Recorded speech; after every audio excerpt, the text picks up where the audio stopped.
All right, Elizabeth, I've got 2:30 Eastern officially. Is it okay if I go ahead and get this party started? Yes. All right, awesome. Well, good afternoon, everybody. Good morning if you are on the West Coast, I should say. And if you're watching this as a recording, I hope you're having a good day, no matter when and where you are. We are here to talk about philanthropic leadership.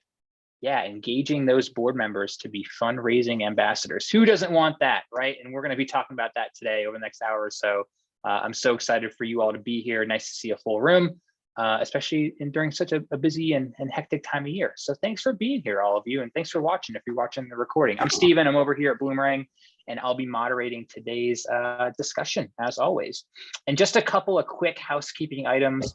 Just want to let you all know that we are recording this session, and we'll be sending out the slides as well as the recording later on this afternoon. So if you have to leave early, or maybe you got another appointment, or maybe you're working from home and a toddler barges in, something like that, like me, don't worry.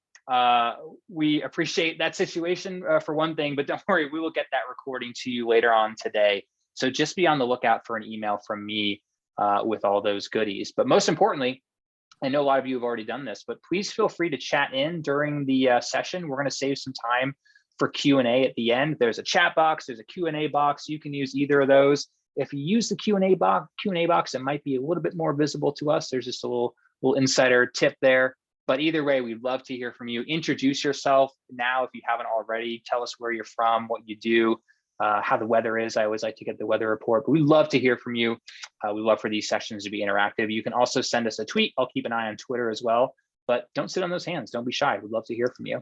And if this is your first Bloomerang webinar, just want to say a special welcome to all your first timers. We do these webinars just about every Thursday throughout the year. We literally do like 50 sessions a year. It's one of our favorite things that we do here at Bloomerang. Definitely my favorite thing because I'm the host.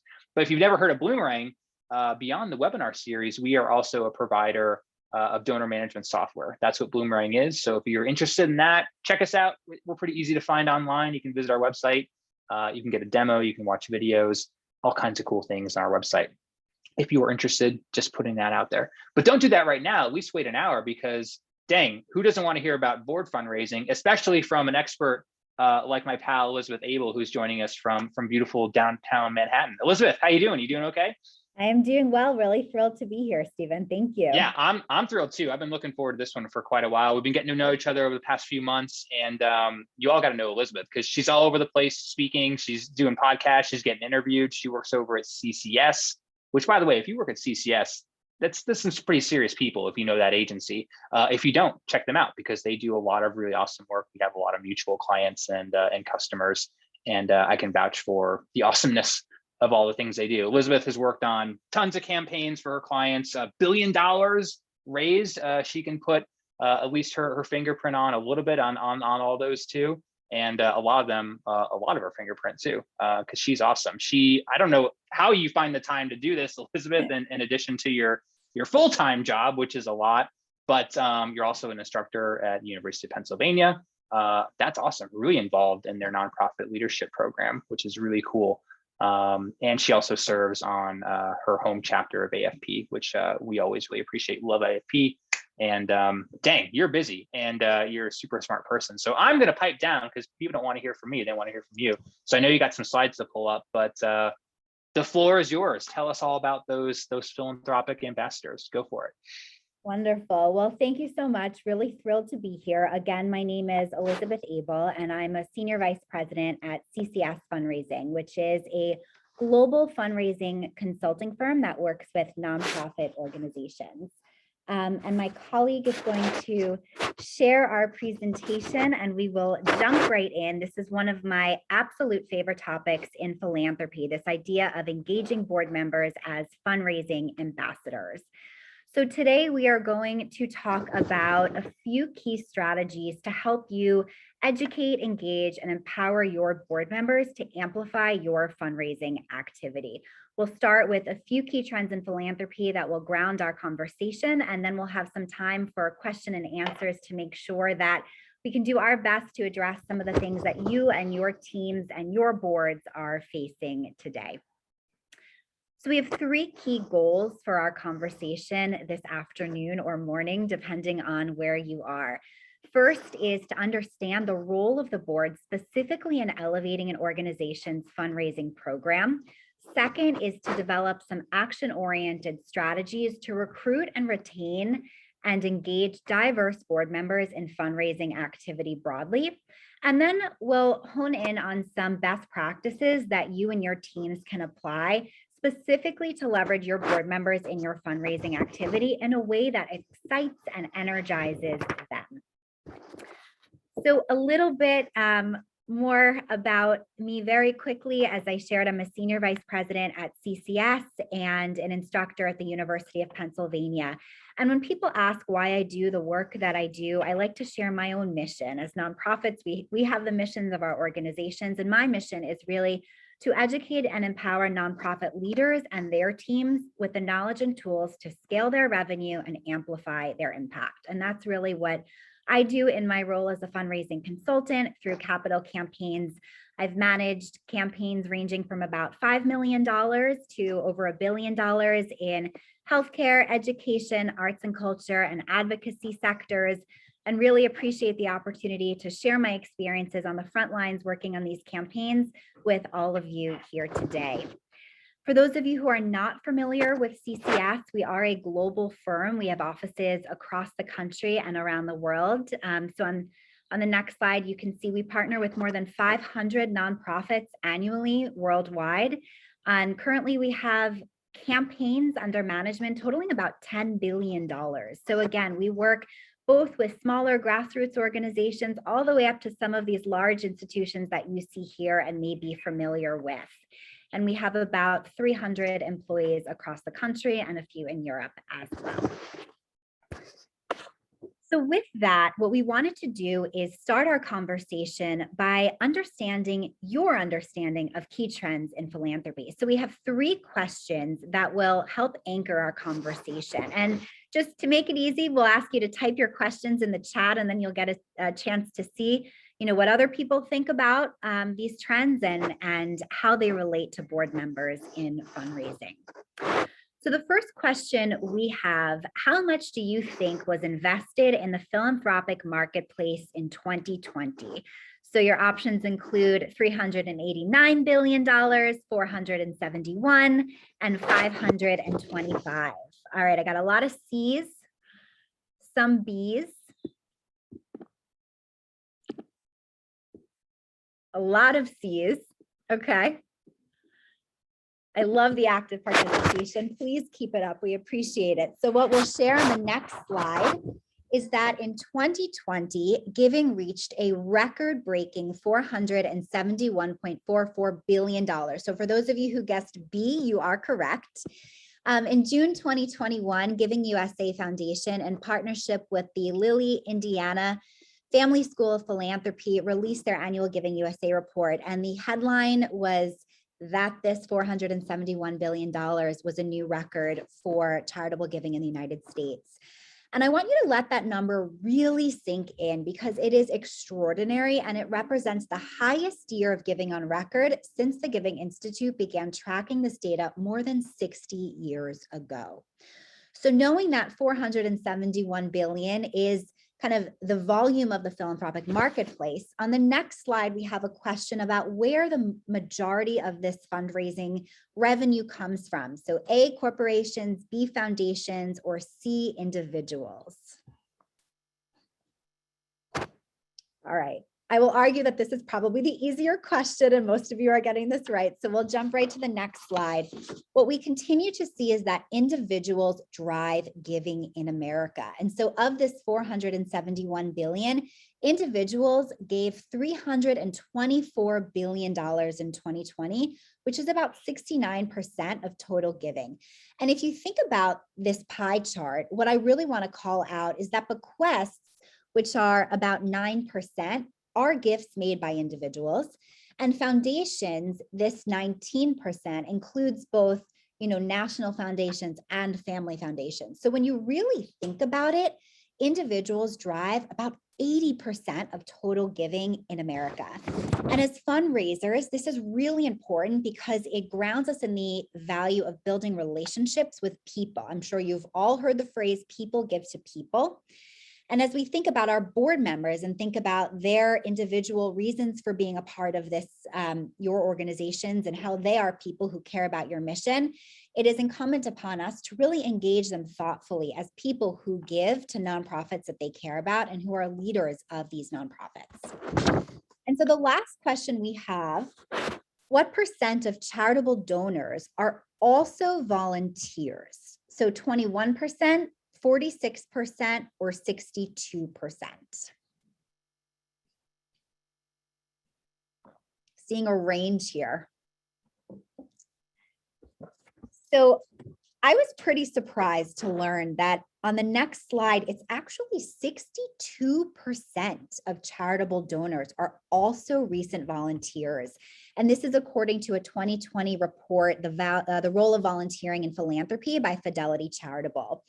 And this is really important because it means that meaningful volunteer opportunities can build engagement that then leads to greater giving. And so a few of the statistics here from this report that we wanted to call out before delving into some of our specific strategies. So 62% of donors are also volunteers. 39% of donors support a nonprofit by volunteering before they make donations. So again, volunteering can lead to being a major donor. And then I thought this was really interesting about millennials, is that 33% of millennials say they give more to a nonprofit they volunteer with. So all signs lead to thinking about volunteers as meaningful prospective major donors. And so when we think about today's theme and this idea of your board members as your fundraising ambassadors and your leaders as your champions, it really reiterates the point that volunteering leads to fundraising, that it's kind of a symbiotic relationship, and we need to be that much more intentional in engaging our volunteer leaders and our board members in a way that's meaningful and valuable and energizing for them.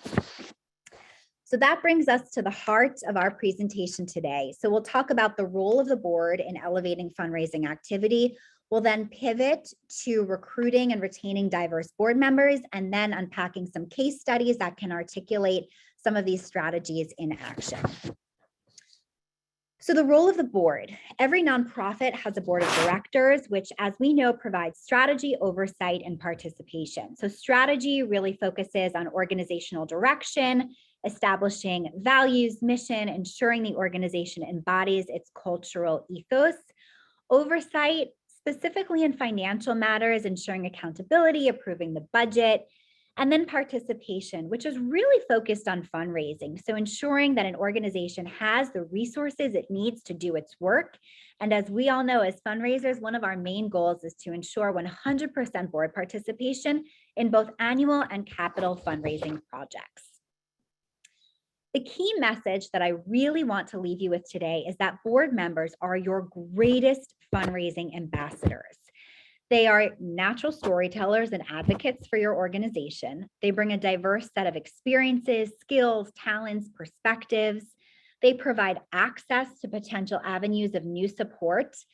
And through all of this work, they are multipliers of your fundraising activity.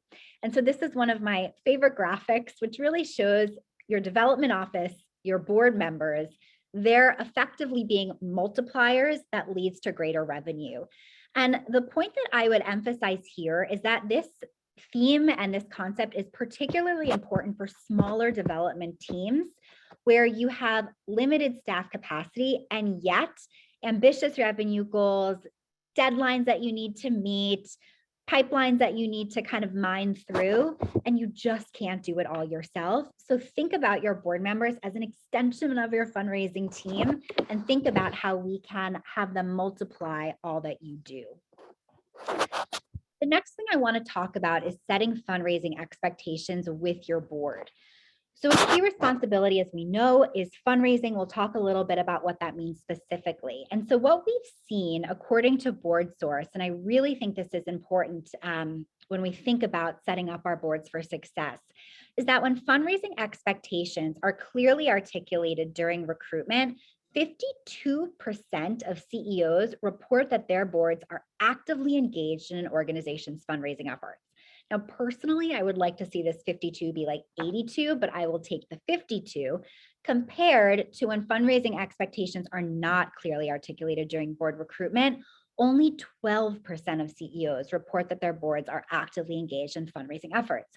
Huge lost opportunity by not communicating fundraising expectations when you are bringing people onto your board and when you are kicking off your fiscal year or your calendar year. Set those expectations high so people know what they can do to be helpful and what is expected of them to be successful on your board and for your organization. On the flip side, there are a number of things that donors want to know about your board. So donors want to know that your board members are supporting your mission. And this is not just in the boardroom, but that they're really championing your mission as human beings outside of their formal responsibilities. Donors want to know that your board members are personally involved. They want to see that your board is diverse and inclusive of all perspectives and backgrounds. Number 4 is something that I come across a lot in my work when we think about campaigns. When we're asking a major donor to support a campaign, the first thing that major donor will oftentimes ask is, do you already have 100% board participation? We get this from foundations in particular.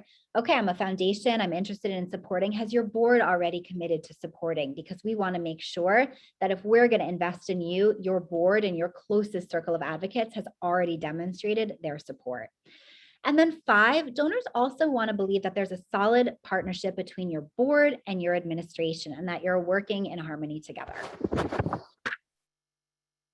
So now that we understand the role of the board in supporting your fundraising activity at the highest level, let's discuss the importance of recruiting and engaging diverse board members. And this is really important when we think about an organization's values and beliefs. Having a diverse board allows us to reach a broader audience. It builds a culture of trust and respect. It allows an organization to communicate authentically, and it ultimately, as we'll talk about in a minute, will allow you to amplify your fundraising efforts. So over the summer, BoardSource published a really excellent report called Leading with Intent, reviewing the state of diversity, equity, and inclusion on nonprofit boards. The report, which if you don't have it, we can share it after this. And if you haven't read it yet, I highly recommend it. It was super interesting. It really unpacks data around the composition of boards and specifically the implications of diversity on boards, programming, fundraising, and operations. And what the report states is that the percentage of people of color on boards increased from 16% in 2017 to 22% in 2019. Okay, so positive trend. And what we're seeing is that while this is encouraging, the numbers are going up, nonprofit boards are still far from representing the communities that they serve. And this is compounded by traditional board recruitment practices where oftentimes board members identify new board members through their own existing networks. And so what we saw on the right-hand side, some of the statistics that really resonated with me. So 82% of chief executives say that racial diversity is important to their external leadership, but only 70% of that group is, or actually 70% of that group is dissatisfied with the board's racial composition. And what we're seeing is that's because only 50% have actually aligned their board's recruitment practices with their diversity goals. So what does this mean? Why is this important to our work as fundraisers specifically? So board diversity is critical to philanthropy. And so a board's level of diversity, on the next slide, we'll talk about how it really affects the organization's programming, fundraising, and overall impact. So greater board diversity will allow us to do 6 things. Many more than 6 things, but we'll focus on 6 things for right now. Number 1, it will allow us to expand our donor base and reach a broader audience. Number 2, we'll be able to enhance our organization's current standing with current funders and donors alike. Third, greater board diversity will allow us to attract and retain top talent for the board. Next, it'll allow us to cultivate trust and confidence with the communities that we serve, enhance the organization's standing with the general public, and then understand how best to serve the community. Because as we know, we want to make sure that our boards are representing the communities that we serve. So the question I'm asked a lot is, how can we turn this insight into action?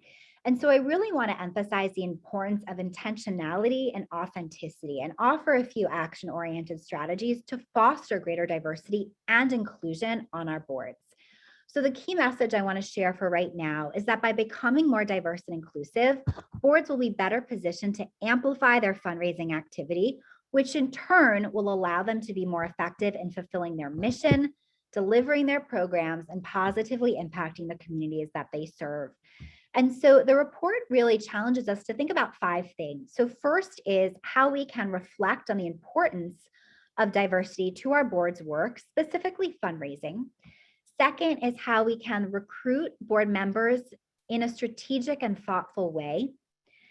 Second or third is committing to building an inclusive and welcoming culture. And I think number 2 and 3 go hand in hand. So we're not just recruiting, but we're really engaging meaningfully. 4 is considering the level of depth of our DEI practices and challenging ourselves to engage in deeper, more meaningful ways. And then 5 is to dedicate time for continuous learning and growth, knowing that we're moving forward and we need to be intentional about our commitment to do so.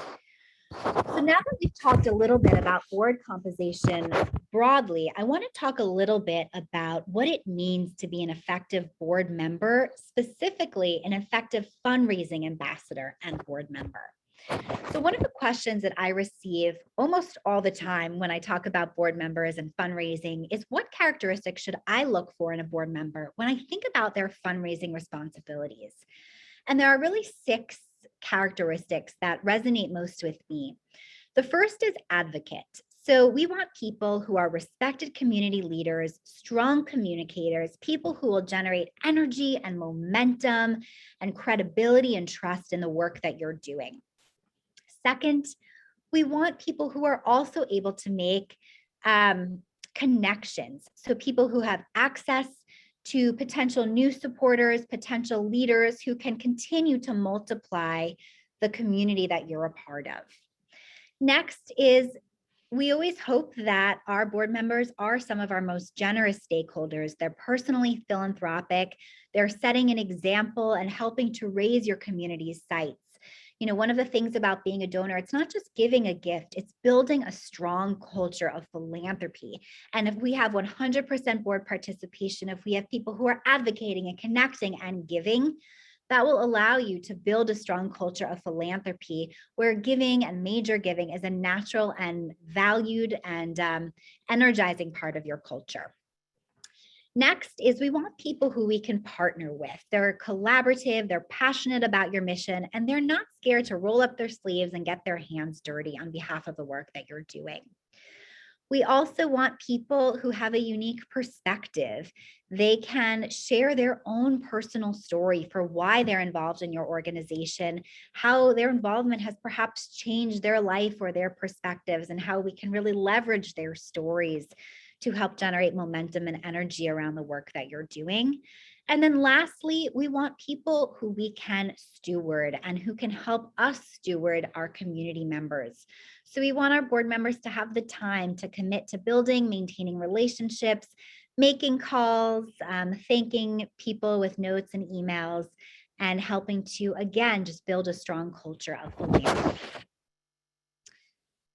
So this really brings us to the heart of our conversation today. So once we have a strong board, we have the right people on our board, we're building an inclusive culture, how can we activate our board members as fundraising ambassadors, specifically in a way that resonates with each of them? And the big disclaimer I always share is that, you know, it works for me as a board member. What I like to do may not be what you like to do as a board member. And so I think it's really important for executive leadership and development directors and board chairs to understand that being an effective board member is not just asking for money. And we're going to talk about all of the ways in which board members can engage in fundraising more broadly.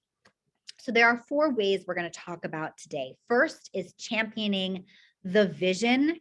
Second is building meaningful relationships. Third is activating personal networks. And then 4th is supporting solicitation, and stewardship activity. Now, I know there's several hundred people on this call from all over the country, the world, small, large, complex institutions, newer institutions. What I want to share to you is for development professionals on the call. I would note that there are ways for your leaders to support philanthropy at every stage of your donor journey. So identification, cultivation, solicitation, and stewardship.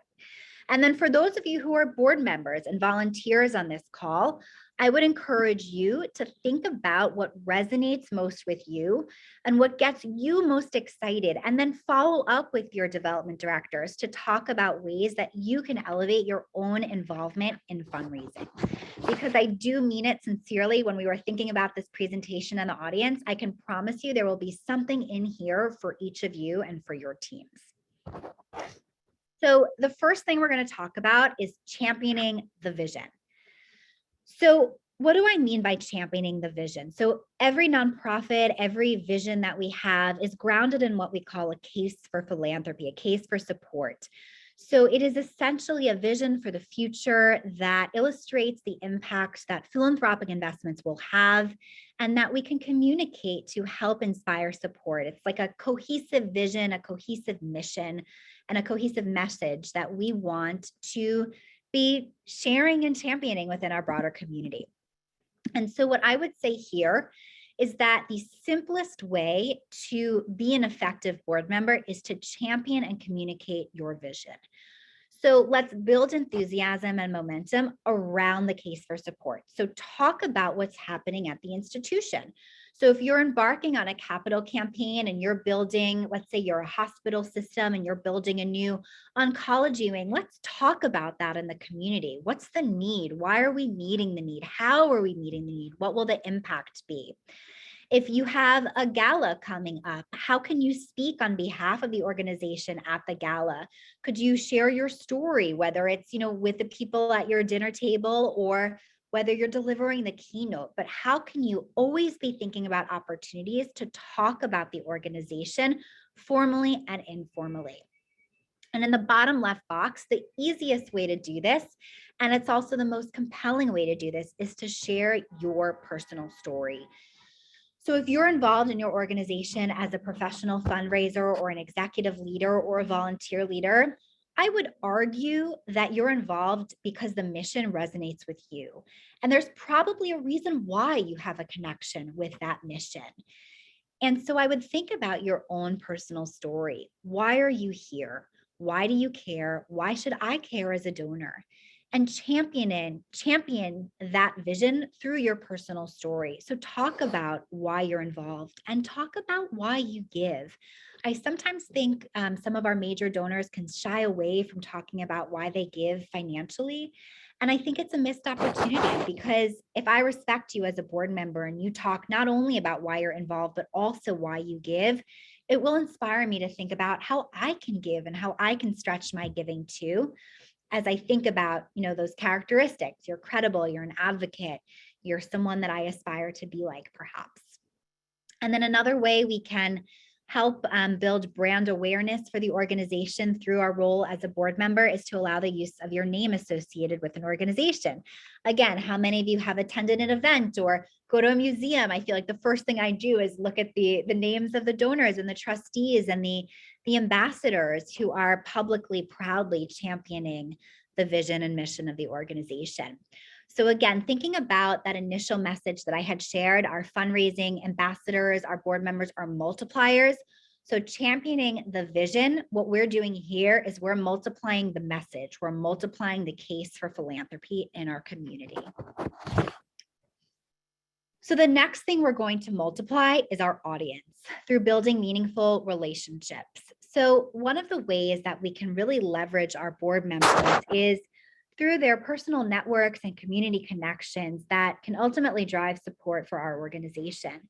So some of the ways that we can do this are by identifying and qualifying prospective donors We can ask our board members to assist in what we sometimes call prospecting sessions. So let's say we want to expand our board or, engage a new cohort of major donors. Let's talk about who we know in our community that has the ability to make a meaningful gift, that they have an affinity for our mission, and that we have access to them through our board.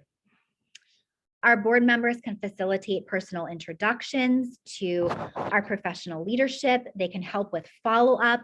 I think about it like they're the glue. If you look at the little icon, they're really the glue that bring people together under the umbrella of the mission and the community that you're serving.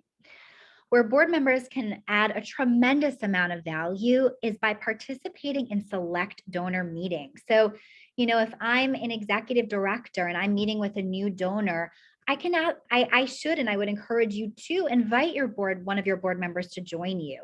Your perspective as an executive leader is complemented by their perspective as a volunteer and major donor. And together you can probably have a really powerful response and conversation. And similarly, when we do a lot of work here at CCS with independent schools, and we really lean into peer-to-peer fundraising, and we'll talk a little bit more about that in a few minutes. But having our board members not only participate in donor meetings, but perhaps lead those donor meetings is really powerful as well. And then as we continue to engage in this digital remote world, I think we're all becoming much more comfortable with leveraging technology and social media to amplify our message as well. So encouraging our board members and our volunteer leaders to engage with us on social media, again, really furthers our brand awareness and our audience as well. So I would say, thinking about the most active ways that we can engage our board members in fundraising specifically, now we're starting to get into some of the cultivation and solicitation tactics. When you think about identify, cultivate, solicit, and steward, we're probably now starting to get into that second half. So one of the ways that we can leverage our board members is by engaging their personal networks. And so again, thinking about how we're multiplying engagement, we're multiplying our audience. So board members can invite prospective donors to meet to learn more about your organization. Pre-COVID, we really encourage board members to host a parlor meeting in their home or business. I know we're starting to see this happen a bit again, specifically in the nicer weather, we can host things outside, but it's really powerful. And we'll walk through one of our case studies in a few minutes, how a parlor meeting is a really great opportunity to bring a select group of people together and to help build some meaningful relationships under the umbrella of the work that you're doing. And then again, inviting people to attend events that are in your network, your professional, personal, religious, children's networks. Invite friends, invite prospects. What we see is that personal touch really goes a long way in driving engagement and ultimately philanthropy. And then finally, one of the most valuable ways that our board members can support solicitation and stewardship activity is by thinking about how we can leverage their own giving and their own role as champions to inspire giving. So the most, I would say, straightforward way is to ensure that all of our board members are making a meaningful stretch gift to the organization, that they're growing their philanthropy, that they are really setting the tone for your community, that we take philanthropy seriously. It's an integral part of our culture, and that we expect 100% participation on our board. The next way that we can also engage our board members is offering guidance on the right gift strategies or materials to present to a donor. I think this will depend on the type of organization you have and your community. For schools, for smaller communities where people know each other, it's helpful to get a sense of insight. It might be harder if you're a national organization, but if I'm sitting at a table thinking about how to engage, Joe Smith and I know Joe from work, I'm able to provide some insight that our development department might not know that could help inform a gift strategy. And when I say stretch gift, I'm really talking about major giving. So some of the larger annual gifts to your organization, or if you're embarking on a capital campaign, some of the gifts at the top of your gift pyramid, the ways in which board members can really, again, just set the tone and lead with pace-setting gifts that inspire the rest of the community to step up as well. I will say the most powerful way that board members can serve as fundraising ambassadors is by asking others to join me in making a gift. I think this phrase, join me, I'm sure many of you are familiar with it. It's very powerful. If I'm being solicited for a gift and I have a board member say, join me in making a gift, I hear a few things. Number one, this board member has already made his or her gift, so I'm not alone in making a gift. Number two, this board member is important, influential, probably wouldn't make a gift to an organization if it wasn't credible. So I'm joining a credible winning team. And then third, I'm part of a community. I'm part of a community of people who are making significant investments to support the organization that we care about together. And so I would encourage you, for those of you who are board members, for those of you on the call who are thinking about how to leverage your board members in fundraising, this idea of peer-to-peer gift requests and this phrase of join me is one that I cannot emphasize enough. And then finally, supporting stewardship activity.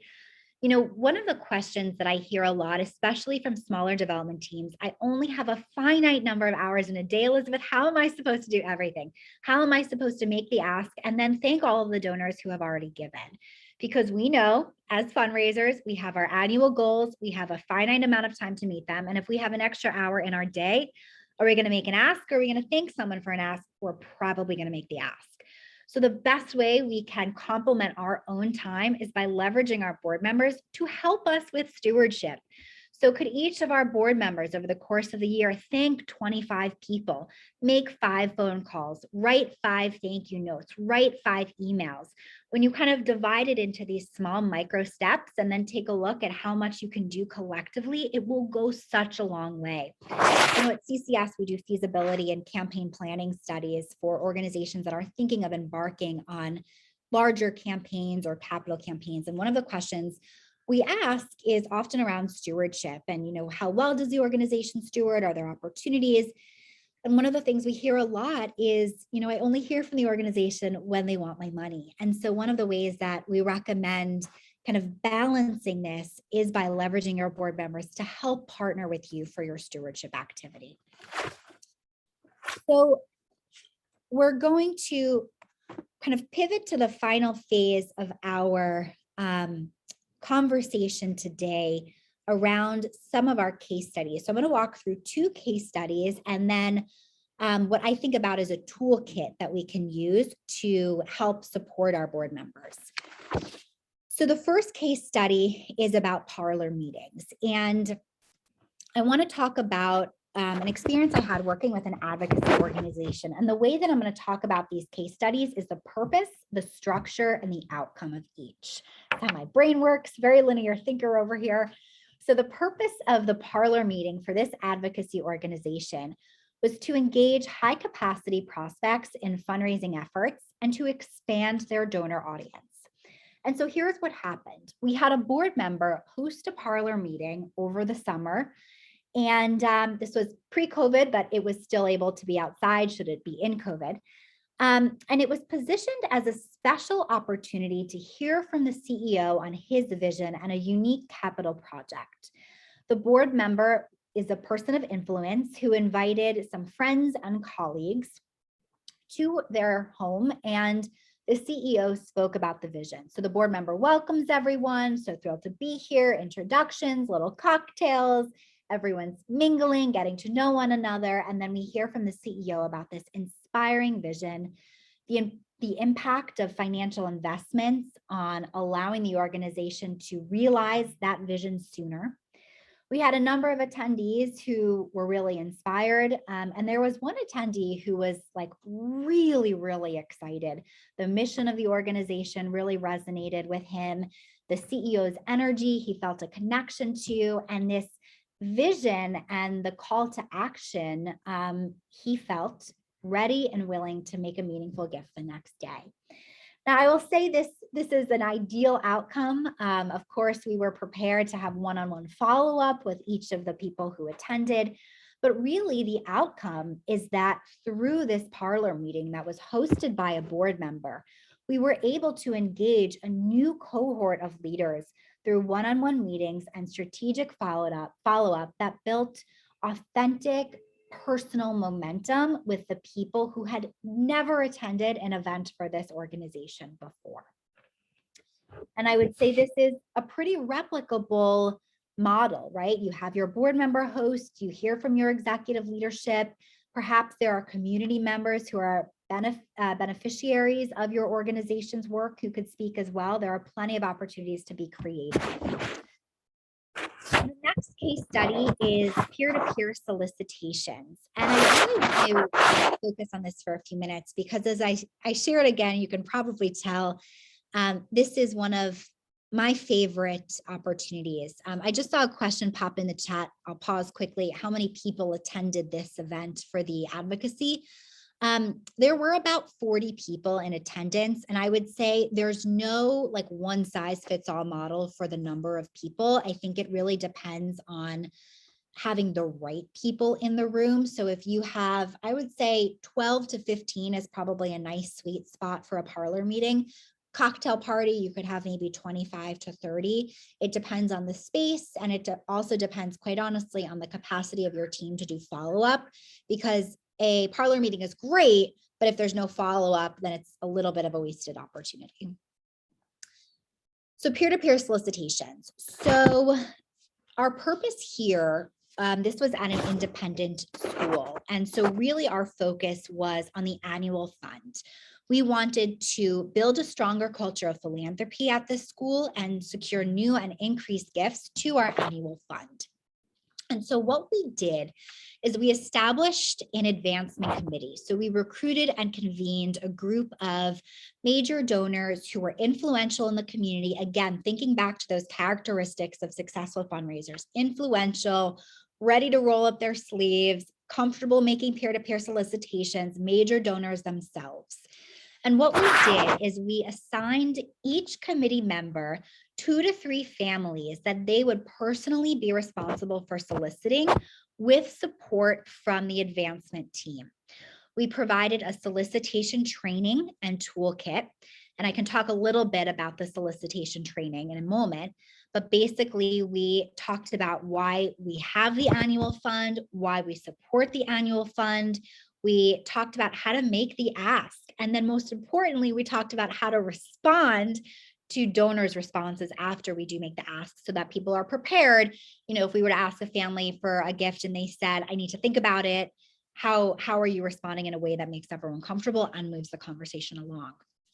So after the solicitation training and toolkit that we provided, committee members were then kind of activated to invite families to meet. And these were, at the time, this was pre-COVID, but I think depending on people's comfort levels, these were in-person one-on-one meetings. Now we're seeing them virtual, but these were kind of personal one-on-one meetings where committee members met with families and then made the ask for the annual fund.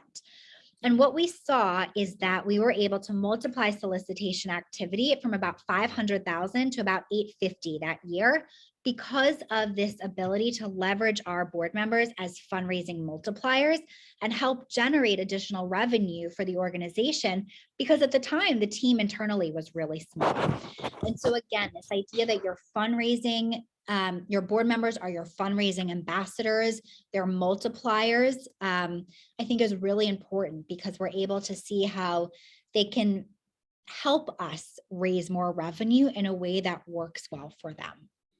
And so the final slide before I open it up, before we open it up to question and answers, is empowering your fundraising ambassadors. So while our board members are instrumental in supporting our fundraising efforts, it is on us as fundraisers and development teams to make sure that we're providing them with the support that they need to be successful. So there are 3 things that I'd like to focus on. Number 1 is clear expectations. Number 2 is a fundraising toolkit. And number 3 are educational opportunities. So clear expectations. So whether this is your board or an advancement or major gifts committee or a capital campaign committee, we want to make sure that we are communicating clearly about what is expected in this role. Again, think back to that slide I shared at the beginning of the presentation, the 52% versus 12% of board participation in fundraising efforts when they're clearly communicated.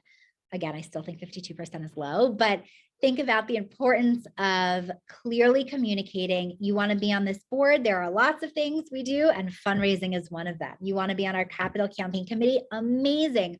Let's talk about your participation in the campaign and, your comfort level inviting others to join you. Second is a toolkit. So we do this a lot when we partner with nonprofits on capital campaigns specifically. We will craft talking points and, do you have an event calendar or prospect list? But really, I think about tactically, this is like a folder if I'm a board member with everything I need to be successful. It includes your giving societies if you have them. It includes your case brochure if you have it. It includes an event calendar to drive activity. So one of the things that I really think is so important is once we meet with families, or donors, we never just want to say thank you. It's nice to have that conversation, but, oh, by the way, it's so great to see you. I'm so glad you're excited about our mission. Here's our event calendar. We happen to have, an annual gala in a few weeks. Would love for you to attend as my guest, but always have something in your back pocket that you can pull out to continue that conversation. And the fundraising toolkit is a really helpful way to kind of compile that all together. And then lastly, and this is something that I personally do all the time in terms of fundraising trainings and workshops and solicitation trainings, fundraising retreats for your board, but what are the professional opportunities that we can offer our board so that they feel prepared with the language and the skills and the tools to be successful. When I was working at that independent school and we led the solicitation training, we did it in the evening, we had wine, it was actually fun, and I think it built people's confidence. So we're not just saying, great, thanks for being a board member, here's the 5 people you need to ask for money, but we're talking about what does it mean to make the case. We're talking about the way in which you're asking for money so that people are prepared and they're confident, and then they do have those wins, and it's like a snowball effect. You have a board member who solicits a major gift and the donor says yes, that board member is like, give me more donors to solicit, I am ready to bring home the money. And that's really what we do. So the final thought I will leave you with is about recognizing our board members for their time, energy, and leadership. So our board members are the greatest asset to our fundraising efforts, and we just need to make sure that we remember to thank them. Perhaps it's an orchid, it's a bottle of champagne, it's a handwritten thank you note, but what are the little things above and beyond that we can do to recognize our board members for all that they do to support our mission and the communities that we serve? So with that, I will turn it over to Q&A. I will encourage you, if you liked what you heard, you want to stay in touch, you want to learn more about CCS, you can visit our website, connect with me on LinkedIn. I have a professional Instagram as well, where I offer nonprofit industry insights and fundraising tips as I think about them in my work. It's Elizabeth Bernie Abel. You will also see some photos of my adorable toddler. But really, as I shared with you, my mission is to be a resource and to help you and your teams amplify your fundraising efforts so that you can have the greatest benefit to the communities that you're serving each day. So thank you. Nice. Thank you, Elizabeth. That was awesome. I was just finding myself nodding along with basically everything that you were saying for an entire hour. So I think that was echoed in the chat here. So thanks for doing this. We've probably got about 10 minutes for questions. So if you haven't asked a question, do so now, because there's a lot in here. I don't think we'll be able to get to all of them, but we've got Elizabeth's contact information, like she said, up on the screen. And she's an awesome person. And I bet if you should do her a quick note, she won't mind that at all. Dang, there's a lot here, Elizabeth. Maybe it might be time to get this question out of the way, which is a lot of people are asking about, well, what if the board is just not doing these things, right? Maybe one person, not the entire board. What's your take on term limits, on asking board members to perhaps roll off? What's your philosophy on all that? It's a great question. It's something that we see all the time, and it's our greatest challenge, because if our board members are our greatest champions and they're not necessarily championing the work that we're doing, it can inhibit us, I think, in sometimes building the momentum and multiplying the fundraising activity that we know we can. So what I would say is a couple of things. I do believe in term limits. I think it's important. We want to make sure at the same time that we're recognizing outgoing board members, we're bringing new energy to the board. And I think energy is important. I was on a call earlier today with an organization that we're working with. We're embarking on a campaign. It's the second campaign that the board's doing. The board is tired. They are tired of being asked for money. They're tired of peer-to-peer solicitations. And so the conversation pivoted almost immediately to who's next on our pipeline. Who can we bring onto the board to be the next champions of this fundraising effort or campaign? And how can we bring their energy and their generosity to inspire a greater culture of giving? So yes, definitely think about term limits, and then always think about people you're meeting in your community that you can funnel into your board leadership. I love it. Here's a question, a variation of one. I'm going to kind of combine a couple similar questions here. So if you hear elements of your question, it's because I did this. This concept of 100% board giving, which I totally agree with. Is there room for maybe organizations who may have someone on their board that is someone that directly receives services? For example, I got invited to one of these Parlor meetings next month, and the organization serves people in Nepal, and there's a Nepalese villager on the board. Is there room for maybe that person being perhaps exempt from a stretch gift or some other mode of participating? It's a great question. And I would say that yes, and there are also opportunities to incorporate give-get policies. So if you're someone whose perspectives and experiences are tremendously valuable to the organization's mission, if you're a thought leader or someone who brings a tremendous amount of credibility on your own, yet you can't necessarily make a gift, could you perhaps make a gift that you can comfortably give and perhaps fundraise on behalf of the organization as well? But I do know of many organizations who try and bridge that, because they do want to make sure that they're not excluding people from the board who can bring a lot of value in different ways. I love that. Yeah, I had a feeling you'd say that. Dang, there's a lot of good ones. Stewardship. So you recommended people getting involved in making phone calls, writing thank you notes. What have you seen work in terms of like the training or kind of preparing them to do that work? Because I think a lot of people are excited about trying that. How would you recommend maybe getting them to do that? Because is it giving them a script for a phone call or a template? Is that kind of a good way, or what do you think? There are so many ways. This is one of my favorite questions. So I think a couple of things. I always like to I like to use the calendar. So what are opportunities in two ways? One, in terms of upcoming board meetings at the beginning of a fiscal year or the beginning of a new calendar year that you can use to anchor the work of your board as fundraisers for the next 3 months, 6 months, 12 months. And I would think about it quarterly. Like, is there one event each quarter that you can really rally your board around? So do you have a giving day, and can you have your board make phone calls? Yes, we do need to provide the board with scripts, like a voicemail message and some talking points if they do have someone pick up the phone. If we're having board members send a personal thank you note, I always want to emphasize the importance of making it as easy as possible for our board members.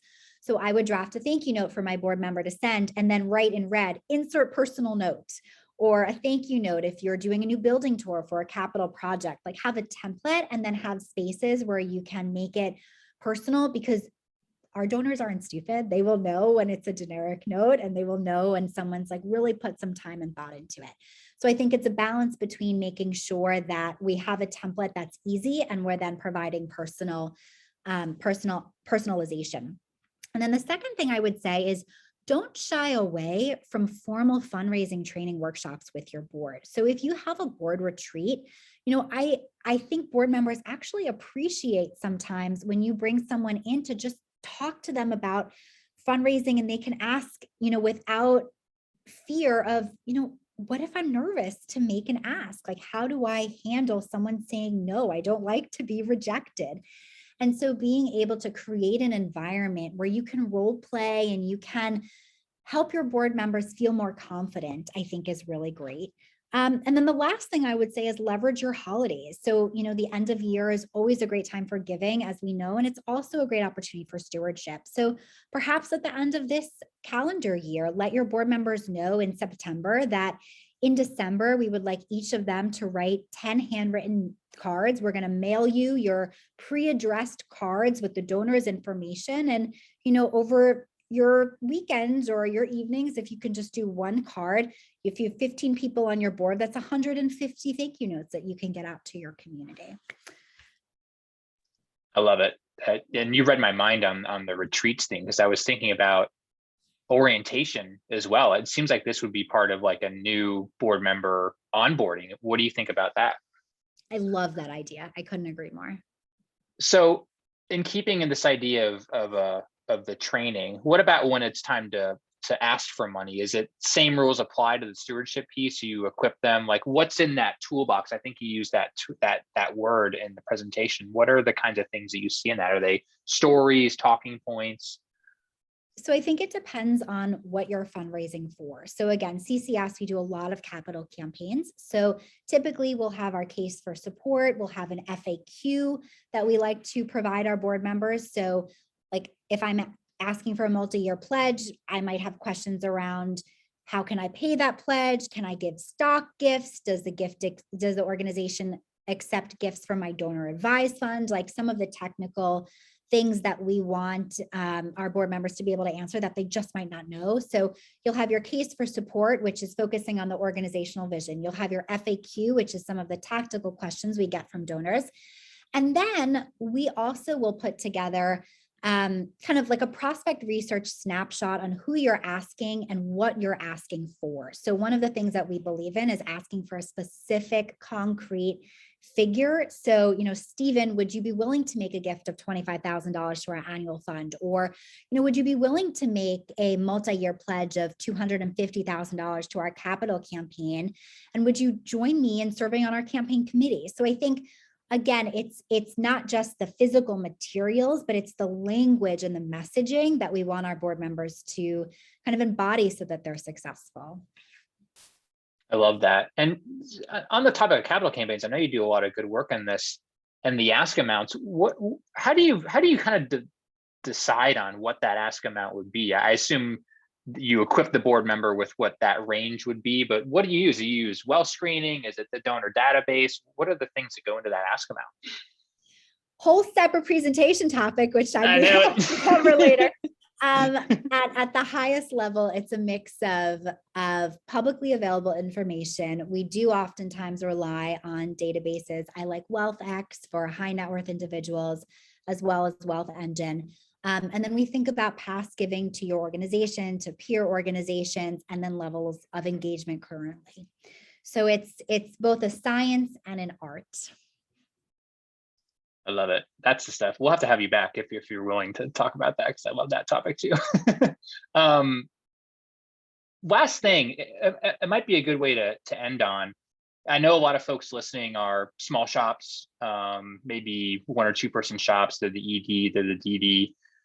How do you get kind of buy-in for this? I think one thing you mentioned, I'm wondering if you could kind of pull on the thread, is maybe there's a champion on the board. Maybe it's the board chair, right? If the ED doesn't necessarily have that power to dictate what the board does, is that kind of the key piece to get these things kind of moving for folks? Or what would you recommend for maybe those small shops who may feel a little powerless to direct the board to do some of these things? I do think the board chair is for sure someone you want to make sure that you have a great relationship with. I also think a very valuable and perhaps underappreciated member of your board is your development chair, or your advancement major gifts chair of your board. So just like you would have your finance committee, you have your development committee, whoever is leading that, I think, is someone that should be a real partner to your development director, because they're oftentimes the people that are rolling up their sleeves with you. Dang, I can't believe we got 2 hours. That flew by, and I know you and I could probably talk about this all day. And I think we almost did when we talked last, but I want to be respectful of everybody's time. And you've already been so kind and gracious in giving up part of your day. But I want to give you the last word. How can folks reach out, learn more about CCS maybe? Tell us how to get involved with all the cool things you've got going on.